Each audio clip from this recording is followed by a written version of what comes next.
Niger is the pride in our hearts. The spirit of Niger is the song that we sing. The spirit of Niger, the energy in our steps. The spirit of Niger, our strides.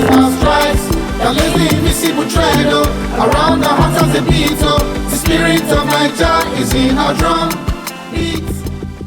Hello and welcome back to my world. This is my story, and this is the second part of my journey with scleroderma. So the last time I was telling you how I discovered that I had scleroderma, an autoimmune condition, and how my pastor, Pastor Taiwo Dukoya, intervened, paid for my my medicals at India. So went to India, was escorted. You always have to have an escort. You couldn't go alone. I was escorted by my friend who went with me and stayed with me for almost 2 months. And whilst in India, I received both orthodox and unorthodox medicine. And this was where I got the low-dose chemotherapy, which was supposed to try and regulate my breathing, my lungs, because the lungs had been affected, there was some sort of sclerosis and so some hardening of the tissues around my lungs. It was a very serious thing because, I was finding it very difficult to breathe and all that. Anyway, so when I got back from India, I realized that, I'm not going to stay hidden. First thing, I didn't like the way I looked because of the my skin. For one, my skin had turned really hard. It was very hard, and it looked burnt from my fingers all the way up here on both hands, my chest area, and by now it had affected my face, my head, parts of my body. I could, So, but I felt I'm not going to hide because of all this, I'm going to tell my story. I'm going to tell people.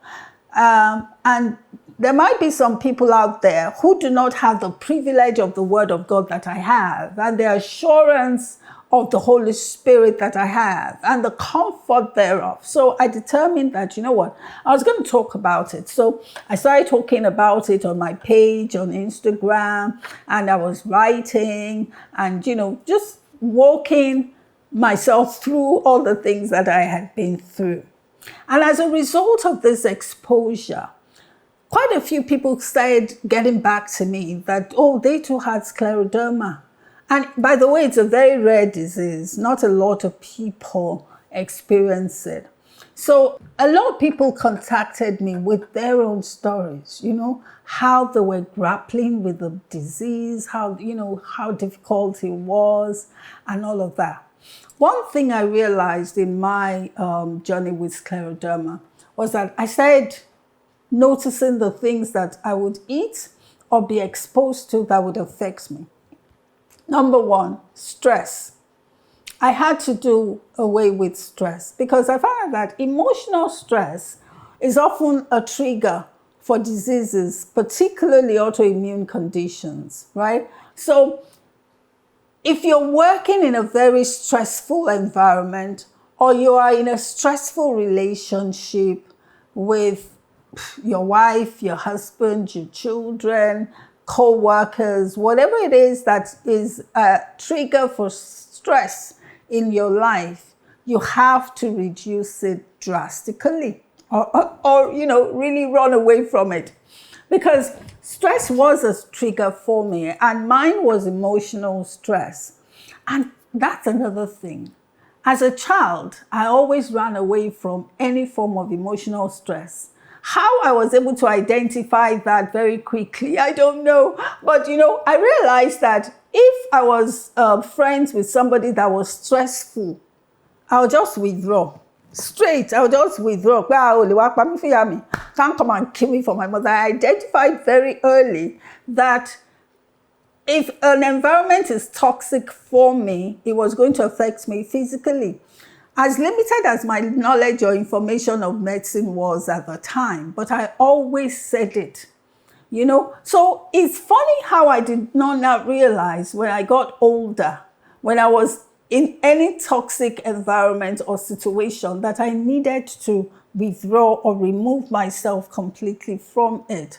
So when I started experiencing, as an adult now, you will experience emotional stress from work, from home, from whatever it is you find yourself in, maybe lack of finances or lack of adequate, finances, or whatever it is you were running from or to at that time. So if you're unable to manage that stress, it's going to report on your body, especially when that stress is consistent. So I remember in those days when I would make sure that I went on yearly vacation with my children. Because at the back of my mind, I was like, if I go and die, my children won't remember me, I didn't want that. By this time, they were already, getting older. So I said, you know what? Every holiday, I must go away with my children so that they can remember that I was that mother who paid attention, who had time for them, who will play with them, who will talk to them, who will share memories together. And I'm thankful and grateful to God that I did that. So whenever we went on holiday, for the first 2-3 days, I will sleep. I'll tell them, you know what? Just go and eat, and then we used to, wherever we were going in the world, we'll first branch at Dubai. And so, in Dubai, they had very lovely hotels. So enjoy yourself, eat. Don't wake me up. If you wake me up, so I will sleep for yonks. Then in the evening, we'll go out together. Then they watch TV. They were well entertained. So, but that was when I realized that, this thing that is doing me is not a small something, because the level of fatigue was terrible. So I started noticing what I was eating. I stopped eating rice, because whenever I had an infusion of sugar in my body, I will feel pain. I was now living with consistent pain. My body, my skin felt like if you take a knife and you cut somebody, and you now put pepper in the open wound, and then you now stretch the skin and put pegs on both ends of that skin, and you start pulling it. That was how I felt 24/7, as in 24 hours, 7 days a week. I was living with perpetual pain. Sometimes the pain will be so much that I'll run to my doctor to just jab me with anything to minimize the pain. I was working, I was in pain. I will sit down, I'll just be shaking my legs from pain, But I had to work because I needed the money for my medications. I needed the money for the new lifestyle, because there were so many things I couldn't eat eba. I couldn't eat rice. There were so many things. I couldn't eat plantain. I couldn't eat yam. Anything that had heavy carbs, I had to abstain from it because it will become sugar. And once sugar is released into my body, there was pain, great pain. So at the end of the day, I was extremely skinny. But one thing I learned was discipline. Discipline. It's a matter of life and death. And when people say, oh, I can't stop drinking this, oh, I can't stop eating this, I say, you haven't seen something. Because when you're confronted with the option of death, you'll have to pick one. It's life or death. They won't beg you now that you have to stop eating rice, or you have to stop eating bread. And me, I liked rice. I was a rice-eating human being, I had to stop it. Even now, I don't eat rice. I eat rice only once a week, and in small portions.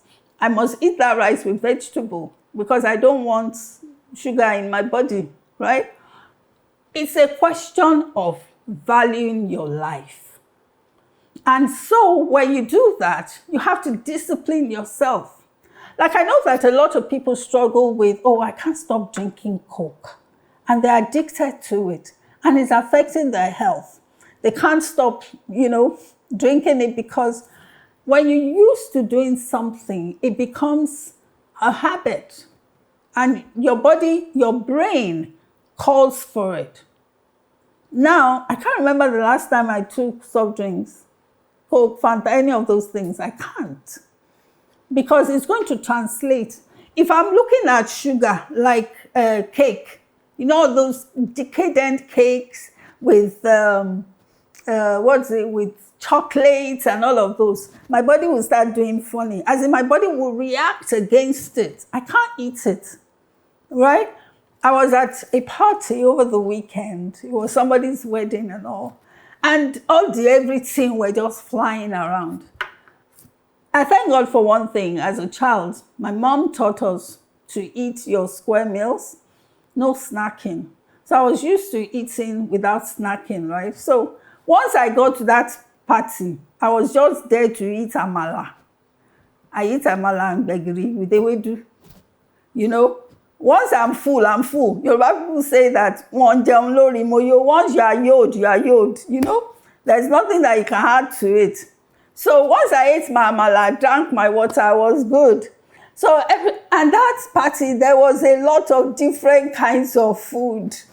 But you see, my discipline had taught me, once you are full, you are full. Which one is the one that you eat and your eyes will bulge out? So there was all sorts of desserts. There was cake. There was ice cream. There was, there was so much to eat. But I didn't eat it. And there was small chops. And I really, really like puff. But I had to learn to kill my appetite, to discipline myself. It's for my good. If the doctors tell you that your smoking is going to kill you, it's your choice. You can decide that, I can't stop smoking, no. Me and smoke is to the grave. It will be to the grave. It will kill you. If you're the type that's always drinking, and they tell you, this thing will affect your liver, do you know the level of diseases that young people are coming up with? Liver, kidney problems. And this is associated with drinking too much alcohol. At every street corner, there are women, sometimes men, selling all those drinks in the packs. It's so available everywhere, every corner. They're selling those drinks in small packs. When I come out of my house, I'll see those packs littered in front of my house. I'm like, I don't understand. Is it that you're just walking on the road drinking and you just throw it down, just throw it in front of somebody's house? It is an epidemic. In fact, it's a pandemic. This alcohol, the level of alcohol that young people are consuming is atrocious. And it's going to affect your liver. It's going to affect your kidney. It's going to kill you. So I have this friend a few years back. This man used to smoke. He would use one to light the other, consistently smoking. And of course, he was drinking. And he wasn't drinking just beer. He was drinking liquor. He was drinking spirit. So one day, he wasn't feeling so well. So he went to see the doctor. When he got to the doctors, the man looked at the result of the test that he did. Excuse me. And he said, you know what? If you continue smoking and drinking, in a very short while, you'll be dead. So choose. Do you want to continue smoking and drinking, or do you want to leave? My friend was like, doctor, is that how you tell somebody? He says, oh, yeah. There's no choice here. You either stop drinking and smoking or you die. So there's no choice. If you want to leave, you stop. If you don't, you die.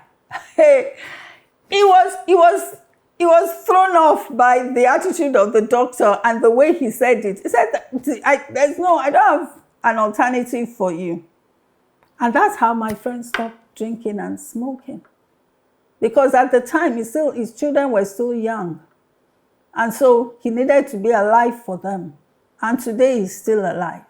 So there are certain decisions that we have to make concerning our health. Nobody can make it for us. The doctor cannot make it for you.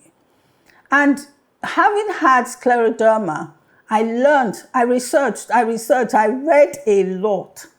And as a result, I was able to put myself on the path of healing. That, you know what, sclero, whatsoever your name is, I'm not dying. And I will not succumb to the temptations of lack of discipline. I must discipline myself. There's some things I will not eat. There's some things I will not drink. No matter how much I really want them, I can't die. Tomorrow is another day. Thank you so much for listening to me. And we continue on my journey with scleroderma.